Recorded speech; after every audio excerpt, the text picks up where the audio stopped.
Don't forget to like, subscribe, and hit that notification bell, because tonight's stories will make you double-check every sound after midnight.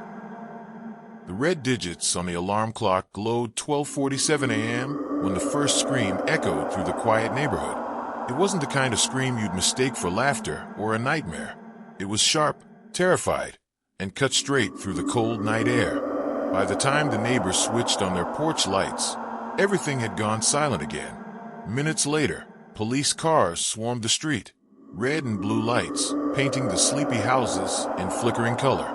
A woman was found on her front lawn barefoot, trembling, her face streaked with tears and blood that wasn't hers.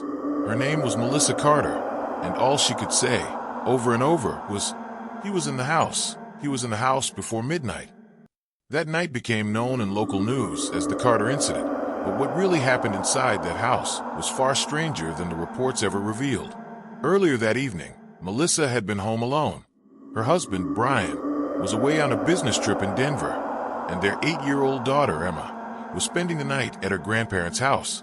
It was just Melissa, a cup of tea, and the low hum of the dishwasher. She had always liked her small suburban home. White fence, 2 floors, a cozy living room. But that night, the silence felt heavy. Every clock tick sounded louder than usual. Every creak in the wooden floor made her look up. At around 11:23 p.m., she noticed something strange. The motion sensor light in the backyard flickered on. She frowned, thinking maybe it was the wind or a raccoon.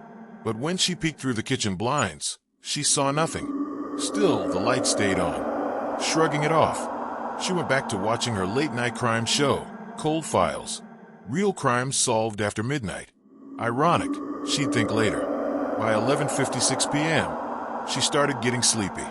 She turned off the TV, rinsed her mug, and went upstairs. That's when she noticed something odd. Her bedroom window was slightly open. She was sure she'd closed it earlier. She reached out to shut it, but stopped. There were muddy fingerprints on the sill. Her heart began to pound. She looked around the dark room.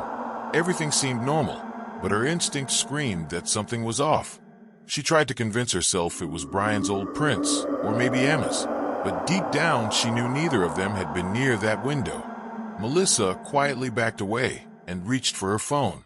Just then, a faint sound came from downstairs. Thud, then another. Thud, thud, creak. Someone was walking through her house. She froze, holding her breath. The floorboards near the kitchen groaned again. She slowly moved toward the door, careful not to make a sound, and whispered, "Who's there?" Silence. Her fingers trembled as she opened her phone and started dialing 911. But before she could press call, she heard it. A whisper. Low, male, and close. Melissa. Her phone slipped from her hands and hit the floor with a soft thud. She turned around, scanning the darkness. Nothing. Then, footsteps on the stairs. Slow, deliberate, one by one. Melissa ran into her closet and crouched behind her clothes, trying to muffle her breathing. The air felt too still. The only sound was the faint hum of the air conditioner and her heartbeat in her ears. The footsteps stopped at the top of the stairs. She waited. 10 seconds. 20. Then the floor outside the closet creaked again, right in front of her door. Melissa clamped her hand over her mouth. She wanted to scream, but she didn't dare. And then nothing. Minutes passed like hours. She didn't hear footsteps leaving. She didn't hear the door open. Just stillness. Finally, she gathered enough courage to push the closet door open a crack. The hallway light was off, but the faint blue glow of the moon spilled through the window. She peeked out. No one there. Shaking, she tiptoed toward her bedroom door and looked down the stairs. Everything seemed empty. The living room, the hallway, silent. She picked up her phone, which now displayed 12:36 a.m., and noticed something chilling. The call screen was open. She hadn't pressed call, but someone had already dialed 911. Her mind raced. Did she accidentally hit it when she dropped the phone? Before she could think, the voice came again, this time from the bottom of the stairs. "I told you not to wake up." She screamed, slammed the door, and ran to the window, fumbling with the lock. Her shaking hands finally threw it open, and she leaped out onto the lawn below. The grass was wet and cold under her feet, as she stumbled into the yard, shouting for help. Neighbors came out, lights flickering on up and down the street. Someone called the police. When they arrived, Melissa was sitting in the yard, crying uncontrollably. But when the officers searched the house, they found no one. No forced entry, no broken locks, no footprints except Melissa's own. Only one thing stood out. The message written on her bathroom mirror in red marker. 12:47, I kept my promise. The police tried to calm her down, saying it might have been a prank or a nightmare. But Melissa knew what she heard. She knew what she saw. Over the next few days, she barely slept. She stayed with her parents, changed her locks, even installed new security cameras. But 3 nights later, when she checked the camera footage from that night, her blood ran cold. At 12:46 a.m., the camera in her bedroom showed her standing by the window. At 12:47 a.m., a tall, dark silhouette appeared behind her, just before the screen glitched to static. The call came into the local sheriff's office at 12:19 a.m. Dispatcher, this is 911. What's your emergency? A shaky male voice replied. I need help. There's someone in my workshop. Please hurry. The caller was James Holloway, a 42-year-old mechanic who owned a small auto repair shop just off the highway. He was known around town as quiet, hardworking, and always the last one to leave his garage. But that night, James would learn why no one should ever be alone after midnight. Hours before the call, everything seemed normal. James had stayed late at the shop to finish a customer's pickup truck. He liked working at night, the peace, the hum of engines, the smell of oil and metal. It made him feel calm. By 11:30 p.m., the job was almost done. He turned up the radio a little, grabbed his coffee, and stretched. That's when he noticed something strange, a faint tapping sound, coming from the metal shutters at the back door. Tap, tap, tap. He froze. Probably the wind, he thought, or maybe a branch. Still, something about the rhythm of the tapping didn't feel random. It was too steady, like someone knocking slowly, deliberately. Tap, tap, tap. James turned down the radio and called out, "Hello? Anyone there?" No answer. He walked to the back of the garage, the sound of his boots echoing on the concrete floor. He grabbed the crowbar lying on a workbench, just in case, and lifted the shutter slightly. Nothing. Just the still, empty parking lot behind the building. But as soon as he lowered the shutter again, he heard another sound. Click, like a camera shutter. He spun around, scanning the shadows. His phone was on the workbench. No one else had a camera. Then the sound came again, closer this time. Click, click, click. The lights above flickered for half a second. When they came back, something was different. One of the car lifts had been lowered. He was sure he'd left it raised. James called out again, louder this time. If this is a prank, it's not funny. Silence. He walked toward the lowered car lift. A set of greasy footprints led right up to it. But they weren't his. They were barefoot. His stomach dropped. The prints stopped beside the lift, then disappeared, like whoever made them had stepped underneath the car.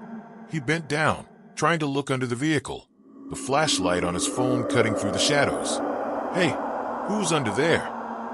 No movement. He took a deep breath and crouched lower.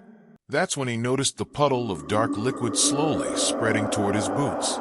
It looked like oil, thick, black, and fresh. But when he touched it, it was warm. And then he saw it. A smudge on the floor, like someone's hand had been dragged through the liquid. James backed up, heart pounding, and ran toward his office. He grabbed the landline and dialed 911. The operator picked up immediately. 911, what's your emergency? He spoke quickly, voice trembling. There's someone here. I think they broke in. I heard. He stopped mid-sentence. From the office window, he could see the garage floor. And right there, between the rows of cars, was a tall man in a dark blue jumpsuit, standing perfectly still, facing away from him. James's voice dropped to a whisper. He's here. He's just standing there. The dispatcher's tone changed. Sir, stay on the line. Can you describe him? James swallowed hard. He looks like a mechanic. Same as me. But the man's head turned slowly, unnaturally far, like a puppet on a loose hinge. He's not moving right. The dispatcher said something else, But James didn't hear. He was already backing up, eyes locked on the figure. Then, the workshop lights cut out. Total darkness. The only thing left was the faint red glow from the clock on the office wall. 12:03 a.m. James grabbed his flashlight and aimed it through the glass window. The garage was empty again. The figure was gone. He took a few cautious steps toward the door. His breath echoed in the silence. He could hear the distant ticking of the clock, the dripping of oil, and the faint hum of something electrical. Then his radio crackled. But it wasn't music. It was a voice. "You should have left when you had the chance, James." He froze. His flashlight shook in his hands. "Who are you?" The voice laughed, a low, distorted sound that made the hair on his arm stand up. Then came another noise, the loud screech of metal. The garage door was opening, but the button was inside his office. He bolted for the side exit, fumbling with the keys. As he pushed the door open, he glanced back one last time. Under the flickering light, something hung from the ceiling. A mechanic's uniform, just like his, swaying gently from a hook. And scrawled across the chest in red paint were the words, 1219, you can't fix this. The police arrived within minutes, responding to the emergency call that had never fully disconnected. But when they got there, the shop was empty. James Holloway was gone. They searched the property, the parking lot, even the nearby woods. All they found was his flashlight lying on the ground near the exit, and his cell phone, with a single picture on it. The image showed the workshop, perfectly still. And in the background, just behind one of the cars, a hand pressed against the glass, leaving a streak of dark oil, or blood. The timestamp? 12:19 a.m. That same time, that same strange message. 2 victims, both terrified, both vanishing after midnight, with the clock marking the moment of terror like it was counting down. But the third story, that's when everything connected, because the next person who encountered it wasn't an ordinary resident. It was someone who had investigated both of these cases before it was too late. And this time, it wasn't just about surviving the night.